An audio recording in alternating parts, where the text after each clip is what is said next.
নমস্কার, ইটস মাজ্জা বাংলায় আপনাদের সকলকে স্বাগত।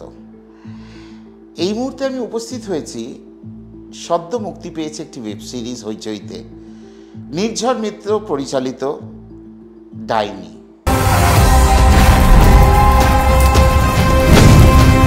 হ্যাঁ, ঠিকই ধরেছেন, ডাইনি প্রথা নিয়ে আমরা অনেক কথা শুনি এবং এই 6 এপিসোডের ওয়েব সিরিজও কিন্তু ঠিক এই কেন্দ্রিক, অর্থাৎ এই ডাইনি কেন্দ্রিক ব্যাপার নিয়ে। ডাইনি প্রথা আমরা শুনে আসছি, খবরের কাগজে পড়ি, অনেক সময় টিভিতে খবরেও দেখি। এখানে গল্পটা এইভাবে সাজানো হয়েছে। তার আগে বলি, এই ওয়েব সিরিজে মানে ডাইনি ওয়েব সিরিজে মূলত মুখ্য চরিত্রে অভিনয় করেছেন মিমি চক্রবর্তী, কৌশানী মুখোপাধ্যায় জঞ্জিন, সুদীপ মুখার্জি, শ্রুতি দাস, বিশ্বজিৎ দাস, অনুমেঘা কহলি এবং আরও অন্যান্যরা। যেমনটি বললাম, পরিচালনা করেছেন নির্ঝর মিত্র। এই ওয়েব সিরিজ ডাইনির রচয়িতা বলুন বা রচনা করেছেন নির্ঝর মিত্র সহ তার 2 বন্ধু সায়ক রায় এবং নীলাঞ্জন চক্রবর্তী। এই ওয়েব সিরিজের ব্যাকগ্রাউন্ড স্কোর এবং মিউজিক করেছেন মৈনাক মজুমদার। কাহিনীর প্রেক্ষাপট শুরু হয় দিদি বোনকে বাঁচানো নিয়ে। এটা তো পুরো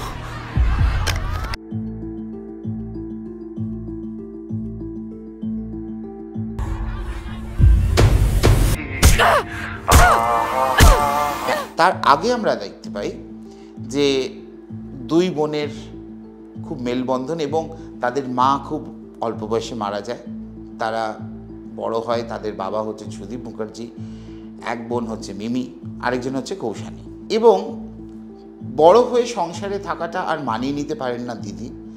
সে একটি ছেলেকে ভালোবেসে তার সাথে বিদেশে পালিয়ে যান। তোর কোনোদিন ভালো হবে না। এবং বোন কিন্তু বাবার কাছেই থাকেন। তাদের বাড়ির যে পরিচারক, তার সাথে তার একটা প্রেমের সম্পর্ক তৈরি হয় এবং ছেলেটির সাথে সে পালিয়ে যায়। ছেলেটি নিচু সম্প্রদায়ের লোক, যেটা দেখানো হয়েছে, মানে কাস্টে মিলছে না। এবং সে গ্রামের মধ্যে এখনো পর্যন্ত সেই কুড়ে ঘরে থাকা সেরকম একটা ফ্যামিলির ছেলে। সেই গ্রামে কিন্তু মেয়েটির উপর নজর পড়ে গ্রামের প্রধানের এবং তার বরাবর একটা মোটিভ থাকে মেয়েটিকে কাবু করার। পারে না, কিন্তু গ্রামের অধিকাংশ লোকের জীবিকা অর্জন হতো ভেড়ার ব্যবসা থেকে। এই ভেড়া থেকে নানাবিধ রোগ হয় এবং বহু মানুষ গ্রামের মারা যায়। গ্রামের মানুষ মরে যাওয়া কেন্দ্র করে গ্রামের প্রধান রটালেন সবার সামনে, যেটা এই ডাইনির জন্য হচ্ছে, কারণ তার নজর প্রথম থেকেই তার উপর ছিল। ওই ডাইনিটারে আর বসায় রাখা যাবে না, তাহলে কিন্তু ঘরে ঘরে লোক মরবে। এই রোগ এমন রোগ, প্রথমে নিঃশ্বাসে কষ্ট হয়, তারপর ধীরে ধীরে ফুসফুসে আক্রমণ এবং তারপর তিনি মারা যান। গ্রামের একের পর এক মানুষ মারা যান এবং পরিবারের সব লোকজন মারা যান। তার স্বামীকে বোঝানো হয় যে তুমি তোমার স্ত্রীর সাথে থেকো না, তাহলে তোমারও রোগটি হতে পারে। এইভাবে তাদের বিচ্ছেদে পরবর্তীকালে মেয়েটি তার স্বামীকে হারানোর পর মাথাটা খারাপ হয়ে যায় এবং সেই সুযোগ গ্রামের প্রধানের সহচররা সেটা অর্জন করে, তাকে নিয়ে গিয়ে তার উপর অত্যাচার করা। কেউ অসুস্থ হবে না। ইতিমধ্যে দিদি যে বিদেশ চলে গেছিল, তার সেই যাকে ভালোবেসে তিনি চলে গেছিলেন, তার সাথে ছাড়াছাড়ি হয়ে যাওয়ার পর সে কিন্তু ফিরে আসেন বাবার কাছে। কিন্তু বাবাকে আর পরবর্তীকালে দেখানো হয় না, কিন্তু সেই সম্পত্তির ভাগ কিন্তু 2 বোনের মধ্যে সমানভাবে হবে, যেমনটা তাদের উকিল জানায়।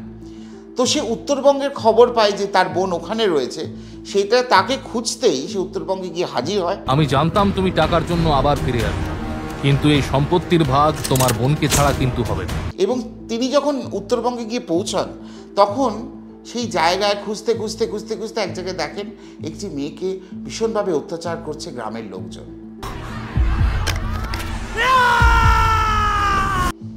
হঠাৎ করে দেখে চিনতে পারেন সেই অত্যাচারিত মেয়েটি হচ্ছে তার বোন।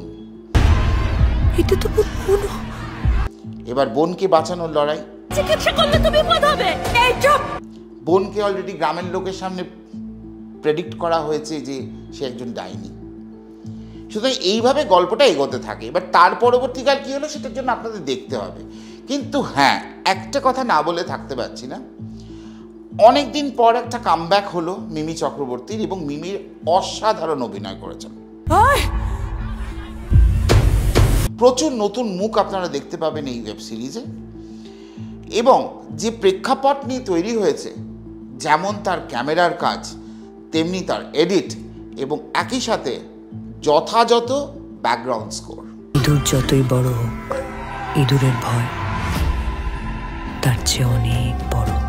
ডাইনি প্রথা যদিও কিন্তু এটা একটা কুসংস্কার। আজকে আমরা 2025-এ দাঁড়িয়ে আছি, আমরা 2000 সালে দেখেছি, 2023-এ দেখেছি, 2024-এ দেখেছি, সন্দেহের তাগিদে মহিলাদের ডাইনি প্রবাদ দিয়ে তাদেরকে ডাইনি বলে তাদেরকে মেরে ফেলা হয়। এবং এই ওয়েব সিরিজে সেইটার একটা অংশ তুলে ধরা হয়েছে। সমাজ বদলাচ্ছে, মানুষ বদলাচ্ছে, এই অযথা অন্ধবিশ্বাসগুলো যদি মানুষের মন থেকে সরে যায়, আজকে আমরা অনেকটাই আধুনিক, কিন্তু এখনও গ্রামে গঞ্জে এই প্রথাগুলো রয়েছে। এই ডাইনি প্রথা বা যেটাকে আমরা বলি যে ব্ল্যাক ম্যাজিক বলুন, এই ধরনের জিনিসগুলো কিন্তু এখনও রয়েছে। আমরা যতটাই মডার্ন হই না কেন, এখন আমাদের সামনে যদি এই ধরনের কথাবার্তা কেউ বলে, আমরা কিন্তু বিশ্বাস করি। এই ঘটনাটা কিন্তু সেরকমই একটা প্রেক্ষাপট তুলে ধরেছে। ঘাত প্রতিঘাতের মধ্যে টান টান উত্তেজনায় এই 6টা এপিসোডের ওয়েব সিরিজ ডাইনি। ডাইনিতে আরেকটা জিনিস প্রমাণ করেছে, আমরা যতটাই মডার্ন হই না কেন, আমরা গ্রামে গঞ্জে গিয়ে আমাদের ইমোশন সেন্টিমেন্টটা সেখানকার মানুষের মতন হয়ে যায়। গ্রামের স্বাস্থ্যকেন্দ্র, চিকিৎসা কেন্দ্র, সেখানে ডাক্তারদের কাছে যা যা রয়েছে, সেই পরিকাঠামো পুরোপুরি যথাযথ নয়, তার মধ্যেও ডাক্তাররা চেষ্টা করেন রুগীকে যথাযথ ট্রিটমেন্ট দেওয়ার এবং তাকে সুস্থ করার। এই ওয়েব সিরিজে কিন্তু এটা দেখানো হয়েছে। ডাক্তারকে রীতিমতো গ্রামের প্রধান হুমকি দেয়, পুলিশকে তার পকেটের মধ্যে পুরে রাখে। এটা তো বরাবর আমরা বাংলা হিন্দি সিনেমাতে দেখেই এসেছি, এবং এই ওয়েব সিরিজে দেখানো হয়েছে এই সময়ে দাঁড়িয়েও কিন্তু পুলিশকে বাজেয়াপ্ত করা যায়, মানে তাদের পকেটে পুরে রাখা যায়, তাদের হাতে যদি টাকার ক্ষমতা থাকে। খুব সুন্দরভাবে প্রেক্ষাপট তৈরি এই ওয়েব সিরিজ ডাইনি। দেরি না করে শিগগিরই হইচইতে দেখে ফেলুন নির্ঝর মিত্র পরিচালিত এই নতুন ওয়েব সিরিজ ডাইনি। এই ওয়েব সিরিজ দেখতে দেখতে একটা খামতি আমার মনে হয়েছে, সেটা সম্পূর্ণ আমার ব্যাপার, আপনারা মানতেও পারেন না মানতেও পারেন। সেটা হচ্ছে এই যে দুই বোনের যে কাহিনী, প্রেক্ষাপট, যেটা পরিচালক এবং যিনি লিখেছেন গল্প তারা যে সাজিয়েছেন, তাদের ফ্ল্যাশব্যাকে যে ছোটবেলাটা দেখানো হয়েছে, সেটা যদি আর একটু বেশি দেখানো হতো তাহলে ব্যাপারটা আরও জমে ক্ষীর হতো। কারণ বাচ্চা দুটি যে অভিনয় করেছে তারা খুব ভালো অভিনয় করেছে, যদিও স্বল্প অভিনয়, এবং তাদের মায়ের ভূমিকাও যেটা দেখানো হয়েছে সেটাও যে খুব বেশি তা নয়। একজন বাবা তাদের দুই মেয়েকে বড় করছে, বাবার যে টেম্পারামেন্ট সেটা দেখি যে সুদীপ যেটাতে অভিনয় করেছে, এটাও কিন্তু এক কথায় দারুণ, খুবই ভালো অভিনয় করেছেন সুদীপ মুখোপাধ্যায়। সুতরাং বাচ্চাদের পার্টটা যদি আরেকটু বেশি দেখানো হতো ফ্ল্যাশব্যাকে, তাহলে আমার মনে হয় গল্পটা আরও বেশি ভালো লাগতো আপনাদের সামনে, বা ভালো লাগবে। গল্প ভালো না লাগার কোনো প্রশ্নই নেই, গল্প তো ভালোই টান টান। মানে আমার মনে হয়েছে যে বাচ্চা দুটোর অভিনয় যদি আরেকটু বেশি থাকতো তাহলে আরও একটু বেশি ভালো হতো। যদিও প্রচুর অ্যাকশন সিনস আছে, খুন রয়েছে, রক্ত রয়েছে, যদি কেউ উইক হার্ট থাকেন, যাদের হার্ট যদি উইক থাকে, একটু মনোবল নিয়ে বা লোকজন নিয়ে দেখবেন, আপনারা হয়তো ভয় পেতে পারেন, আপনাদের ভালো না লাগতে পারে। যদিও সার্টিফিকেট দিয়েছে যে 16 বছরের নিচে এটা না দেখা উচিত, কিন্তু যারা বিনোদনের জন্য এই ঘটনা দেখবেন আপনাদের খুবই ভালো লাগবে। এই কারণে প্রথম থেকে শেষ পর্যন্ত যে ঘটনার প্রেক্ষাপটগুলোকে মিলিয়ে গল্পের শেষ পর্যন্ত যাওয়া হয়েছে, তার মধ্যে কিন্তু কোনো বোরিং ব্যাপার নেই। খুব টান টান উত্তেজনায় কিন্তু কাহিনী শেষ হয়। যারা ছবি দেখতে ভালোবাসেন বা ছবি তুলতে ভালোবাসেন, ভিডিওগ্রাফির কাজ কিন্তু অসাধারণ। গ্রামের যে প্রধান যাকে দেখিয়েছে তার অভিনয় কিন্তু এক কথায় অনবদ্য। প্রচুর নতুন মুখ দেখতে পাবেন এখানে, নতুন নতুন অভিনেতা অভিনেত্রী প্রচুর কাজ করেছে। উত্তরবঙ্গে শুটিং আছে, চা বাগানের ওখান দিয়ে গাড়ি যাচ্ছে, খুব সুন্দর সিনিক বিউটি। আর সবথেকে বড় কথা, এই ওয়েব সিরিজটা দেখে আমি অন্তত মানে ইটস মাজা বাংলার তরফ থেকে 10-এর মধ্যে আমি 9 দেব। মেকিং ভালো, ছবি ভালো, গল্প ভালো, অভিনয় ভালো, ব্যাকগ্রাউন্ড মিউজিক ভালো। গল্পটা আরেকটু টানটান হলে আমার মনে হয় এই 10-এ 10ই পেত, তাহলে 10-এ 9 দিতাম না। আমার কথা যদি আপনাদের বিশ্বাস হয় তাহলে আজকেই দেখুন হইচইয়ের নতুন ওয়েব সিরিজ নির্ঝর মিত্র পরিচালনায় ডাইনি।